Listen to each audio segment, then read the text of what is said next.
Hello friends, आज मैं रक्षाबंधन से जुड़ी दिलचस्प जानकारी और पौराणिक कथाएं शेयर करने जा रहा हूं जो आपको पता होनी चाहिए। रक्षाबंधन हिंदुओं का एक पवित्र त्योहार है।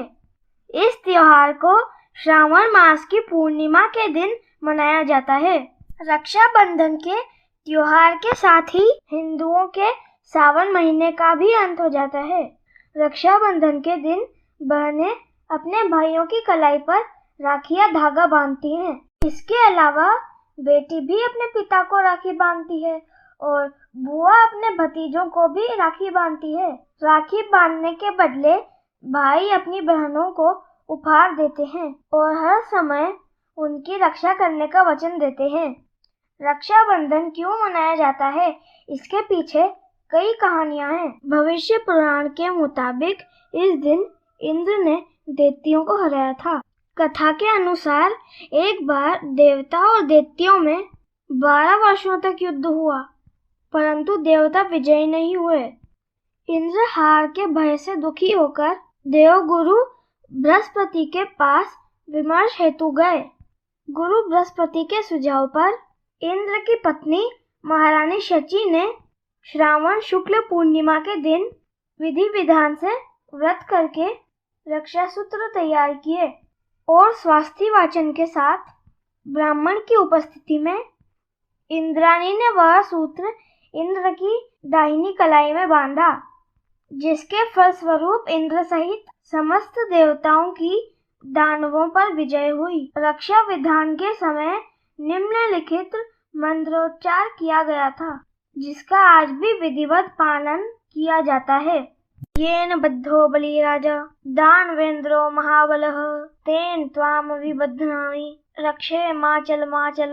इस मंत्र का भावार्थ है कि दानवों के महाबली राजा बलि जिससे बांधे गए थे उसी से तुम्हें बांधता हूँ। हे रक्षे रक्षा सूत्र, तुम चलायमान न हो। एक और कहानी है यम और यमुना की। भाई और बहन के प्रतीक रक्षाबंधन से जुड़ी यह एक अन्य रोचक कहानी है। मृत्यु के देवता भगवान यम और यमुना नदी की पौराणिक कथाओं के मुताबिक यमुना ने एक बार भगवान यम की कलाई पर धागा बांधा था। वह बहन के तौर पर अपने भाई के प्रति अपने प्रेम का इजहार करना चाहती थी। भगवान यम इस बात से इतने प्रभावित हुए कि यमुना की सुरक्षा का वचन देने के साथ ही उन्होंने अमरता का वरदान भी दे दिया। साथ ही उन्होंने यह भी वचन दिया कि जो भी भाई अपनी बहन की मदद करेगा उसे वह लंबी आयु का वरदान देंगे। इतिहास का एक अन्य उदाहरण कृष्ण व द्रौपदी को माना जाता है। कृष्ण भगवान ने दुष्ट राजा शिशुपाल को मारा था। युद्ध के दौरान कृष्ण के बाएं हाथ की उंगली से खून बह रहा था। इसे देखकर द्रौपदी बेहद दुखी हुई और उन्होंने अपनी साड़ी का टुकड़ा चीरकर कृष्ण की उंगली में बांधा, जिससे उनका खून बहना बंद हो गया। तभी से कृष्ण ने द्रौपदी को अपनी बहन स्वीकार कर लिया था। वर्षों बाद जब पांडव द्रौपदी को जुए में हार गए थे और बड़ी सभा में उनका चीरहरण हो रहा था, तब कृष्ण ने द्रौपदी की लाज बचाई थी। रक्षाबंधन से संबंधित एक और प्रचलित कहानी है रानी कर्णावती एवं सम्राट हुमायूं की। मध्यकालीन युग में राजपूत व मुस्लिम राजाओं के बीच में संघर्ष चल रहा था। रानी कर्णावती चित्तौड़ के राजा की विधवा थी। उस दौरान गुजरात के सुल्तान बहादुर शाह से अपनी और अपनी प्रजा की सुरक्षा का कोई रास्ता न निकलता देख रानी ने हुमायूं को राखी भेजी थी। तब हुमायूं ने उनकी रक्षा का वादा कर उन्हें बहन का दर्जा दिया था। भारत में रक्षाबंधन का त्योहार कई स्थानों पर आयोजित किया जाता है। भारत के राष्ट्रपति और प्रधानमंत्री आवास पर इस त्योहार को मनाया जाता है।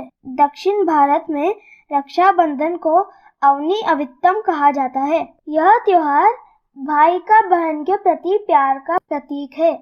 इस दिन बहन अपने भाइयों की कलाई में राखी बांधती है और उनकी दीर्घायु व प्रसन्नता के लिए प्रार्थना करती है, ताकि विपत्ति के दौरान वे अपनी बहन की रक्षा कर सकें। बदले में भाई अपनी बहन की हर प्रकार के अहित से रक्षा करने का वचन उपहार के रूप में देते हैं। इन राखियों के बीच शुभ भावनाओं की पवित्र भावना होती है। रक्षाबंधन के दिन भाइयों को तो राखी बांधी ही जाती है, लेकिन क्या आप जानते हैं कि इस दिन देवताओं को भी राखी बांधने की पुरानी परंपरा है।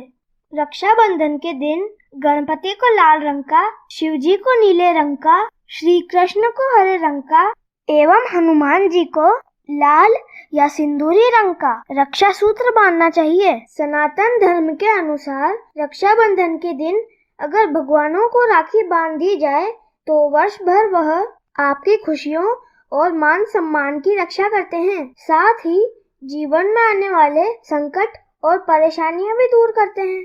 तो यह थी रक्षाबंधन से जुड़ी कुछ रोचक जानकारी। अगर आपको ये पसंद आई हो तो इसे लाइक करना मत भूलिएगा, और साथ ही अगर आपने मेरे चैनल को सब्सक्राइब नहीं किया है तो प्लीज इसे जरूर सब्सक्राइब करें।